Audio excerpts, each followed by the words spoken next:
هل لك سر عند الله بينك أنت وبين الله هل لك صدقة. bákan náà nínú àwọn nǹkan tí ẹ gbọ́dọ̀ ṣe gbogbo bá ti sọ̀rọ̀ dí àwọn ọ̀rẹ́ náà òun ni tẹ̀kùnìtò àìlẹ́yìn lè mẹ́jì ẹ̀mí bá bọ́ lára ẹ̀yà tí ẹ̀yà bá pa nínú nǹkan tí ẹ gbọ́dọ̀ ṣe fún ni wípé ojú ẹ bá wà ní ńlá kí ẹ fọwọ́ fi bo ojú méjèèjì malẹ̀ kí ẹ fọwọ́ fi ojú náà méjèèjì malẹ̀.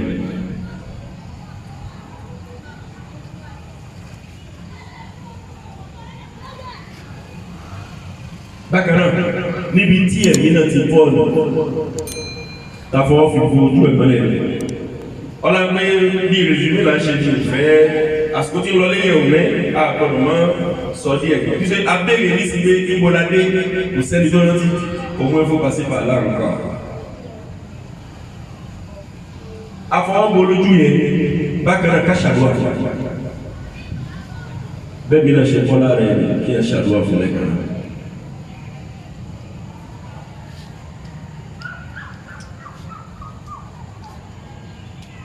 ìhun tó tẹ̀lé al-mubadaratu bi tajhizihi wa ikhrajihi kéèyàn wá yára láti gbé afẹ́ lọ sí ká tètè wá báwo la ṣe fẹ́ wẹ òkú náà báwo la ṣe fẹ́ múra fún báwo la ṣe fẹ́ lọ sí ẹni ẹ̀dọ́ fẹ́ lọ aṣọ ìlọ aṣọ ọlọ́wọ́ káfọ́ra ọwọ́ ìwé sídìrì ọfẹ́ kúrò kaná ní àwọn tó fẹ́ lọ wà kò ní tẹ́ tọ́jú lọ wà kò ní tẹ́ ẹfẹ́ lọ nílò sí mọ́tò gbogbo kí ní ẹ̀ gbogbo ó gbọ́dọ̀ jẹ́ nǹkan tó ṣe wípé kò gbọ́dọ̀ pẹ́.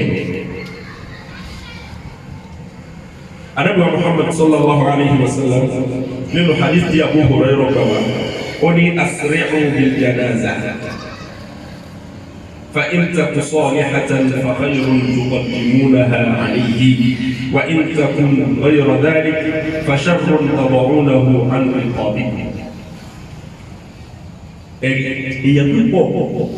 lẹ́jọ́ sọ̀rọ̀ láyé nǹkan pọ̀ tó ṣe pé kò yí àwọn èèyàn tá a sì fi ń kó bára wa. Ànábì sallallahu alaihi wasallam wọ́n ní téèyàn bá kú téèyàn bá èyàn bá fẹ́ kú náà ìṣẹ̀lẹ̀ kan máa ń ṣẹlẹ̀ kí ni ìṣẹ̀lẹ̀ tí máa ń ṣẹlẹ̀ ní pé àwọn màlíkà gúrùpù màlíkà méjì ni wọ́n wá àwọn gúrùpù màlíkà kan wà pọ̀lú aṣọ funfun àwọn gúrùpù màlíkà kan wà pọ̀lú aṣọ dúdú tábàjọ sọ̀kalẹ̀ tó bá ṣe ń pè ẹni tó fẹ́ kú ni àwọn màlíkà aláṣọ dúdú wọ́n fàyè lẹ̀ wọ́n padà sẹ́yìn àwọn aláṣọ funfun ni àwọn wà pé aṣọ wọn dání wọ́n wà tẹ aṣọ náà báyìí mo ń gé kúrú fún mi hadith kúkú gan ni hadith náà màlíkà tó fẹ́ pẹ̀ ní bá wá dé tó ń bá yọ ẹ̀mí náà bisala pọ̀lú pẹ̀lẹ́pẹ̀lẹ́ pọ̀lú rọrùn pọ̀lú àlàáfíà tó bá yọ ẹ̀mí náà bàbá yìí àwọn màlíkà ni ó gba ẹ̀mí náà lọ́wọ́ ẹ̀ àwọn wà pè sínú aṣọ funfun tó pè ní káfà aṣọ funfun yìí òórùn tùwárí tó pè ní alisi ó ti wà nínú ti fi rò wọ́n á ká aṣọ náà pẹ́pẹ́ sórí ẹ̀mí ilẹ̀ sàmà olùsàmà gbogbo báyẹn ó ń tọ́ ó ti di kàdáàbù lásán sílẹ̀ tọ́ba dé sánmà wọ́n tọrọ wípé sílẹ̀ àwọn mẹ̀lẹ́kà tó ń sánmà ọmọ ní ẹ̀yìn tani ẹ̀mí talẹ̀ pé wá tí èmi náà ń rùn dáadáa bẹ́ẹ̀ wọ́n á ní lágbájá ọmọ lágbájá àsìkò ẹ̀ ló tó lọ́gbà ẹ̀mí ẹ̀ lágbé wá. wọ́n á ní ọyá ìṣílẹ̀ wọ́n pè é mi náà bẹ́ẹ̀ lọ sí sánmà. ọlọ́run máa sọ fún Jibril alayhi salam nígbẹ́ ẹ̀mí dalẹ̀ pé wa huwa a'lamu bi dhalik ọlọ́run ti mọ̀ tẹ́lẹ̀ ọ̀tún tó máa bí wọn pé tààrù nígbà wọn bá sọ wọn máa ní uktubu isma abdi fil 'illiyyin ẹ̀kọ́ orúkọ ẹrú mi ti gba ẹ̀mí ẹni sínú àwọn ẹni gíga gíga nínú àlùjánnà. Gbogbo pàákù yẹn wọ́n fi ń palẹ̀ ẹ̀kọ́ náà mọ́. Tó bá ti di pé wọ́n mú wa fún kọ́ wọ́n gbé báyìí wọ́n gbé lọ sàárì ní sàárì báyìí wọ́n dá ẹ̀mí náà padà. Àwọn mọ̀lẹ́kà ó sọ kalẹ̀ pẹ̀lẹ́pẹ̀lẹ́ pọ̀ ló ẹ̀mí náà wọ́n wà dá padà sí lára yóò fi dáhùn àwọn béèrè nínú sàárì yìí. Ànábì sallallahu alaihi wasallam ní tó bá ṣe wípé ẹni tó kú ẹ̀yin ẹ má pẹ́ tí èèyàn bá kú ẹ tètè lọ sí. Tó bá jẹ́ pé èèyàn dáadáa ǹjẹ́ ẹ fẹ́ tètè gbé lọ pàdé àwọn oore tó fẹ́ rí mi ẹ tètè gbé lọ kó lọ bá oore ẹ pàdé.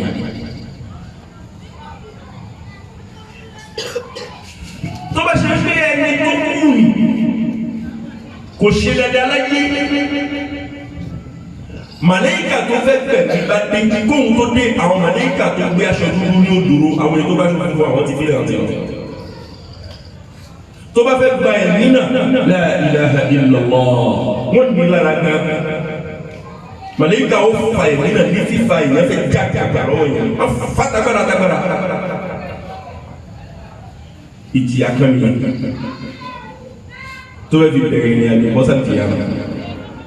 Wọ́n gba ẹ̀mí náà báyìí àwọn tó ń lò wọ́n mọ̀ takété báyìí wọ́n mọ̀ fi gba ẹ̀mí náà sínú aṣọ dúdú wọ́n mọ̀ ká kọ̀ bẹ́ẹ̀. Ó di sánmà tọ́ba di sánmà wọ́n tọrọ fún àwọn kan sílẹ̀ fún sánmà fún àwọn. A ní kílẹ̀ gbé wá tí ń rùn tí ò da bẹ́ẹ̀. Wọ́n ní lágbájá àwọn lágbájá tó kú ilẹ̀ tí ò ṣe dáadáa ni wọ́n ní ilẹ̀ fún sánmà ò lè ṣe. Ọlọ́run ní kó má kọjá mi tó wà ní ẹ̀dá ìdílé padà kó mọ̀ lọ jẹ́ iṣẹ́ láti inú yẹn pẹ̀lú. Àwọn màlẹ́kà yẹn wọn wá ní tẹ̀lé ẹ̀mí náà padà wá sáré náà wọ́n fẹ́ kó kiri fi ju ẹ̀mí náà lọ ṣe. Ẹ̀mí náà sọ̀rọ̀ fún iṣẹ́ ara báyìí. Bí gbogbo wa ṣe wá bí ẹ̀mí ló wà lára wa la fi ń gbọ́rọ̀ la fi ń sọ̀rọ̀ la fi ń rìn tọ́lọ̀ bá ti lè yọ́gbọ́ báyìí ìyá píọ́rì yẹn la. Ànábì sallallahu alaihi wasallam wọ́n ní tó bá ṣe wípé olú ẹ̀kú tẹ́ ẹ̀ bá tètè wá mọ̀ ayé kẹ́ tètè lọ sí nǹkan burúkú lẹ gbé kalẹ̀ sọ́dọ̀ ara yín tí ó mọ̀ fọ́n kásá àárín yín lẹ́ fi di bàtà ìgbẹ́. Ṣẹ́tìlẹ́ ní sí pé àwọn kèfèrí tí wọ́n yí tètè sí fún wọ́n ń ṣàyẹ̀dá fúnra wọn. Tí ò bá sí làlúrí gan tí o bá sí ìdíwọ́ pàtàkì téèyàn ò rí ọ̀nà míì fún kan òkú mùsùlùmí ò gbọdọ̀ pẹ́lẹ̀. Òsì tó àánú sí ní gbogbo kéèyàn yára lẹ́gbẹ̀ẹ́ náà káàkiri ìpalẹ̀ náà bá ṣe lọ sí ìlú. Ẹ̀kọ́ tí Ànábì sallallahu alaihi wasallam tó fi ilẹ̀ fún wa ni. Kódà kíní yóò ti lọ tó bí kápẹ́wà ní sí àbísẹ́wà bàbá kan kú ní bọ́ọ̀lù pé akátúndé ìdálọ́ àwọn mọ́gbàgbọ́ bàbá náà ó gba ìsìlámù ní ó ti gba ìsìlámù ní sáfẹ́ fẹ́lẹ̀ sí kankan àti bàbá náà dàgbà dáadáa kó tó kú mẹ́ ayé pọ̀ tó ti pè wọ́n fáwọn ó pè wọ́n ní mọ́sálásí lónìí ó pè wọ́n ní mọ́sálásí ayélujára mọ́sálásí pọ̀ tó pè wọ́n ìyá sì pọ̀ tó kí wọ́n bọ̀wẹ̀ òun èyí ẹni tẹ́ka tóun nìkan kírun fún kì í ṣàfàwọ̀ àmọ́ tó kírun fún láyé ẹ̀kọ́ ní sọ́fẹ̀ sọ̀rọ̀. Bàbá náà wá pé ìjọ òkú kan tí sí ọkọ ọmọ bàbá náà kan jẹ́ ọ̀rẹ́ tèmi èmi lọ́wọ́ ọ̀rẹ́ mi àjọ lọ́wọ́ bàbá náà. Ìjọ ta lọ́wọ́ ní táwọn ọmọ ó pé gbogbo àwọn mẹ́ àtàwọn ẹbí ẹ̀ gbogbo jọ. Ó sọ fún mi ẹ̀yin tẹ́ ìṣe mùsùlùmí ẹ̀rí ilé mi ò lẹ́yìn rírí tẹ́rí ilé mi ẹ̀fẹ̀rí ìdìmọ̀ tí bá kú òkú mi ẹ̀lẹ́rẹ́. Wọ́n sọ fáwọn ọmọ ẹ̀ pápá lé tí mo bá kú òkú mi ò gbọdọ̀ kọjá Jésù ẹ̀lú kan tí wà nínú yẹ̀pẹ̀. Kódà tẹ bá pẹ́ ẹ̀yin ẹjọ́ mọ̀ mi ẹ̀ní òkú mi àwọn tí ó sì ní ó ti wá ó ti sì ní kẹ́tọ́ ní. Bẹ́ẹ̀ tí àti wọn bẹ́ẹ̀ ní kí náà ìjọ tó káwọn akásọ bí a fẹ́ pé ká kó bí báyìí ogun ní pàwọ́ wọ́n fẹ́ sí kíkàkàtọ̀. Ìyá máa gbé àwọn agbéra nínú ìbídọ̀ ṣe máa gbé 10-30 là á tó mọ́ lọ tẹ́ Avant de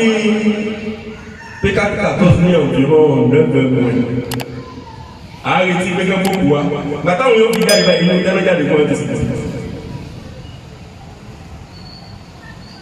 alors qu'il y avait qu'à se battre dans le droit, il ne peut pas non. On dirait qu'ils ont tout demandé, c'est moi respecter. Ben, il y a qui nous soutient aujourd'hui.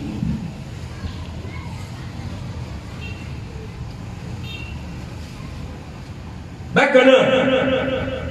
Nous avons un peu caché. Si on peut pas. Al-Mubadaratu ila qada'i daynihi. Kayara besiti obaje kate de l'osan. J'ai parti ta vie très très important. Et à un système que l'on doit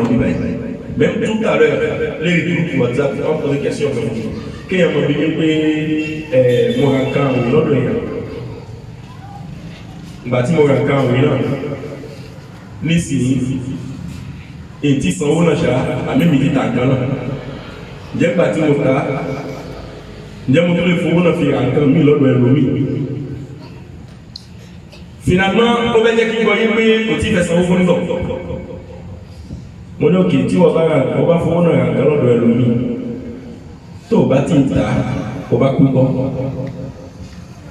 Tu vas dire non, tu sais comment on est sans fond de non. J'ai une temps que lui baisser, il y a une fichier. Anabi sallallahu alayhi wa sallam. Tu vis en fait Kayara, tu n'as pas Kayara là, tu vois pas où là, j'ai sans ciel. On y cherche une agbara. Tout ce que tu n'as pas riché, pour l'étoffe quand tu fais retour pour on est comme un diable, on c'est possible. On y va voir les musulmans, et il y a des choses en or. Alors, on dit, on dit, ọlọ́run jí ó tún kún ogun náà jà ó wá kú tó bá kú bẹ́ẹ̀ ṣẹlẹ̀ pé àlùjànnà ẹ̀ ti di túbọ̀ tó bá kú bẹ́ẹ̀ tí pèsè fóònù kan bá wà lọ́rùn ẹ̀ pẹ̀lú àlùjànnà tí wọ́n fi sọ̀rọ̀ sí náà àbí kí ẹni tó jẹ lówó kún nǹkan lọ́jọ́ pàdé wájú ọlọ́run kọ́lọ́run gba gbèsè náà náà kọ́ọ̀rọ̀ ẹ̀ tó wá níyànjú.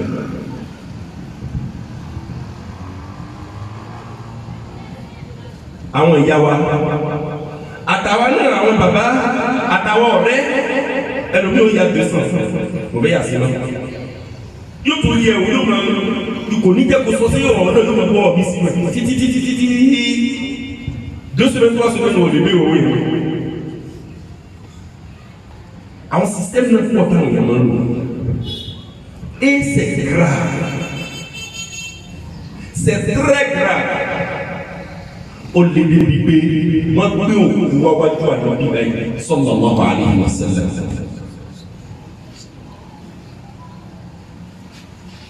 Ànábì fẹ́ kí n sí lára. Ó wá bẹ̀rẹ̀ ní ṣètò ní gbèsè. Èèyàn kan wá ní wọ́n jẹ gbèsè 20 náírà 20 náírà nǹkan bẹ́ẹ̀ kan.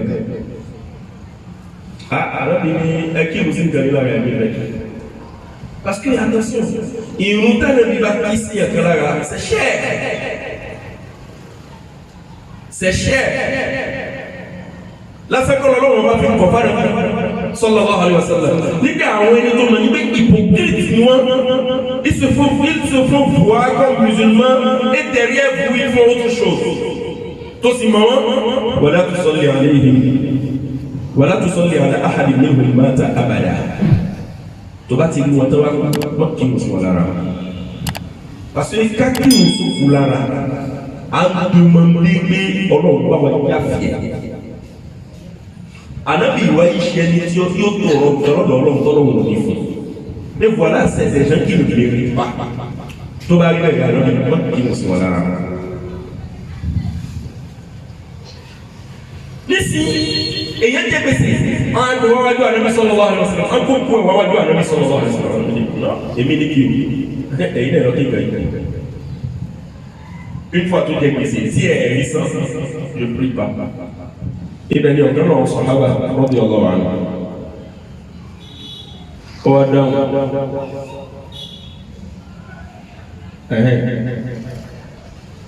Salma ọmọ Akwa ó ní ya Rasulullah salli alayhi ya Nabi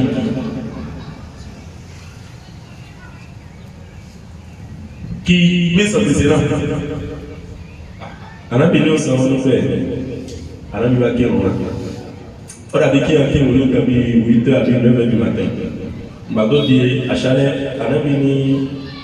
sallallahu alaihi wasallam báwo ó ti san ọlọ́wọ́ ti san Ànábì ò dáhùn lọ́ndẹ́mẹ́ àwọn Ànábì tó pàdé ẹ̀ báwo ọlọ́wọ́ ti san ìgbà tó àdàṣálẹ́ náà ó ti san ó ní bẹ́ẹ̀ ni wọ́n ti san gbèsè náà Ànábì ní ìsìn tó san gbèsè náà ni ọmọ ẹ̀yà wa ta sí ló tó ń bọ́ kó ń wàhálà ó dàbí kí ẹwà ní gàdá ton dessus n'est pas touché jusqu'à ce qu'on règle ce que tu as laissé d'abord subhanallah kàlọ́ nù tí àwọn tí máa ń kó èso tó máa ń sá lọ́tọ̀ yìí sọ báwo ló bá ṣe wá ní ọlọ́run àwọn èèyàn máa ń kó èso òun ó sọ yóò ní kẹ́kẹ́ lásẹ̀ òun sí pé dàbí 2 àbí 3 ó bá kó èso náà ní kú ẹ̀ ẹlòmí ò rajà lọ́dọ̀ ọdún ẹ̀yìn ó ṣàánú ẹ̀ tàjà àwọn fún tó bá yá yọ̀mọ̀ bẹ̀rẹ̀ lọ́wọ́ oníbàárà dúró lọ ẹ bá lọ pàdé lọ́jà yóò ní lọ má bẹ̀rù ní kìí ṣe tòun náà ó finish kò ní rí san yóò wá fún báwo ló fẹ́ ṣe ìgbà wájú ọlọ́run bí ó tún lè jẹ́ ní tí ó kí òun púpọ̀ bóyá nìkan tí ó kà tí ó gbà rẹ̀ púpọ̀ bóyá nìkan tí ó mọ̀ kúrò àníkà kó tẹ̀ gásí kó láwọn iṣẹ́ ẹni tọ́lọ̀ wọn bá bí ṣe nínú àwọn iṣẹ́ ẹni tó ṣe náà fẹ́ kù ní sí náà fẹ́ sàbẹ̀sẹ̀ náà wà á ní reserve wọ̀ yá déjà on va kú báyìí des millions de gbèsè tí wọ́n àbọ̀ wọn kò sì fi 100 000 lẹ́gbọ́dọ̀ kò lẹ́yìn mais le minimum tí ẹ bá jẹ gbèsè kọ́kọ́ ní intention pé ó wù ẹ́ kó san tó bá ní àníyàn pé o fẹ́ san tó wá ń bẹ ọlọ́run ọba dàgbà ọlọ́run yóò yẹ lọ́wọ́ sí ìgbésí náà nínú hadith ní tèmi lágbàgbé Ànábì sallallahu alaihi wasallam ó lẹ́nu tó bá jẹ gbèsè tí wọ́n ń gbìyànjú àti san tí kò wá rí gbèsè náà san sí tèmi lágbàgbé ọlọ́run ó fi òun fi dí gbèsè náà fún níwájú ọlọ́run gbèsè náà ò ní di ẹjọ́ ọlọ́run bien sûr ìwọ̀n náà ti san báyìí sáà ìyẹn jẹ gbèsè 10 000 nínú wọn náà ti san oríṣẹ́ san ní ṣọ́sá lórí 10 000 mo jẹ nínú ọdún àmọ́ ẹ̀dá pẹ̀lú gbàṣẹ́ ní kò mú ẹ̀nà rẹ̀ lóòótọ́ yìí mo owó náà jẹ́ òbẹ́ ó fẹ́ san ó san 600 ó san 300 ó san 2000 ìsanbẹ̀ títí òun náà wà kó 700 wà kó láyé ọba dada ọlọ́run ni ó ń gbìyànjú ẹni tó jẹ ní gbèsè ọlọ́run fi nǹkan mi fi dì fún òfin ní jẹ́ ìbàlẹ̀jọ́ fún tọ̀hún níwájú ọlọ́run. Náà lọ nínú àwọn nǹkan tí ìyẹn gbọ́dọ̀ ṣe àsọ̀rọ̀ níbẹ̀ nínú èyí tàṣẹ wa lọ. Kéèyàn tètè lọ san gbèsè ẹni tó kú ó wẹ̀ pọ̀tà. Èyàn ti kú wọ́n wá pè wá wọ́n sọ pé bàbá lágbájá kú ìyá lágbájá kú ọkọ ni ìyàwó ni ọmọ ni tàbá tábẹ̀ kí la tún lè ṣe bóyá wọn fọwọ́ bojú ẹ̀ káwà tó débẹ̀ àwọn adébá débẹ̀ àfọwọ́ bojú ẹ̀ bóyá wọn kọjú ẹ̀ mọ́ kíbla àwọn bá débẹ̀ akọjú ẹ̀ mọ́ kíbla àwọn tí ìsìn pápá káàtì máa fẹ́ràn ló ṣe ń gbà àwọn èèyàn kan lóhùn peut-être ẹnìkan tó jẹ́ pé ó ní kàlùpẹ́ tí wọ́n kọ́ gbogbo nǹkan tí ń ṣe sí kásáré rẹ̀ ìlú àti àwọn tàbí fẹ́ sanwó fún àbí ó fi tẹ̀sítàmọ́ rẹ̀ kásáré rẹ̀ kí nìkan tó sọ sínú ẹ̀ ó wẹ̀ pọ̀ọ̀tàn tí wọ́n bá tẹ̀lé sọ ẹni tó jẹ́ ẹrú ìwọ́ sọ ẹni tí wọ́n jẹ́ ẹrú ẹni tó jẹ́ ẹrú tó wà wọ́n gbàlẹ̀ bí ó bá gbé kalẹ̀ wọ́n ká kó ìfún ọlọ́dọ̀ ọlọ́run sí ó sẹ̀fẹ̀ ọlọ́run bá yí ìṣàkóso nínú ẹ̀ tí èèyàn bá kú tàbá débi tí ó wà tó bá jẹ́ mọ́ ti fàṣọ àlèyò aṣọ nínú ẹ̀ kákìsì tó bá láyà rẹ̀ torí tí èèyàn bá kú ẹ̀rù ní ilé ibi tó wà nígbé ibi tó kúrò wà ní ẹlòmí kò tẹ̀lé níbẹ̀ yóò sá lọ alọ́gbọ̀n kò lè ṣe kankan fún ká débẹ̀ ká ṣí aṣọ fún lórí ẹ̀ kakis imbeni no sunna nabi ani yalla wa Aisha radiyallahu anha ubba hadithi wa fuwani ana Muhammad sallallahu alayhi wa sallam o wọlé lọ sahabi kan sahabi náà jẹ́ Uthman ọmọ Mas'ud sahabi náà kú bàtà náà bí kú ànábì wọn wọ bẹ́ẹ̀ fakashafa an wajhihi anabi ọwọ́ kaṣọ kò ní ojú òkú náà faqabbala wá ṣe kí ẹ kàn ṣe láyé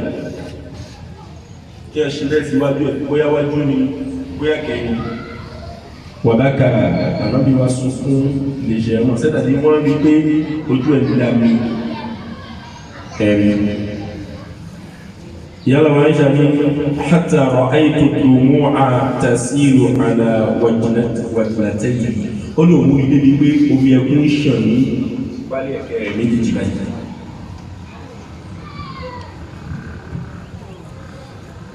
بكنا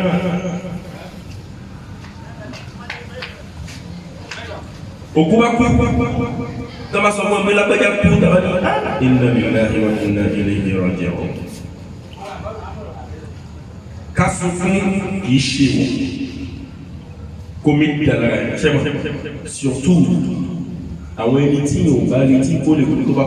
tó bá kó tí yẹn bá kó lẹ́kàn náà ìmọ̀ marqué peut-être au début de l'année ọlọ́run lè ṣe bẹ́ẹ̀ fún ẹ̀kọ́ wọn rentré dit pour une semaine oncle kan àbí proche parent kan ó di àpò fẹ́ fún ẹgbẹ́ òun rà kẹ̀kẹ́ náà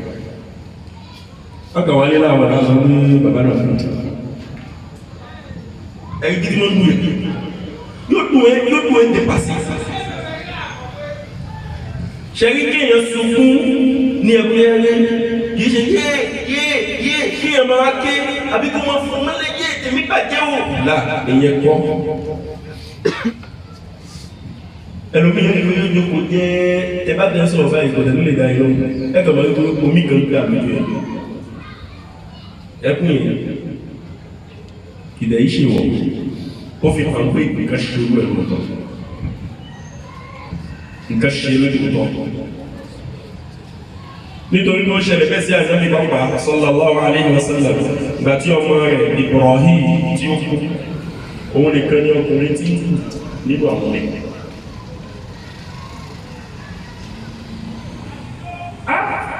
Ibrahim à l'âge de 12 ans et 13 ans ou à 14 ans. Surtout tout le monde qui peut le voir. Au Nabi sallallahu alayhi wa sallam, il a fait couler les larmes au milieu de l'audio. Mais Anabi va continuer malgré le souffle, elle nettoie mieux ou quoi? Comment? Parce que kò pariwo ẹkún náà ó jẹ́ ẹkún tó tutù ẹkún pé nǹkan ṣe ní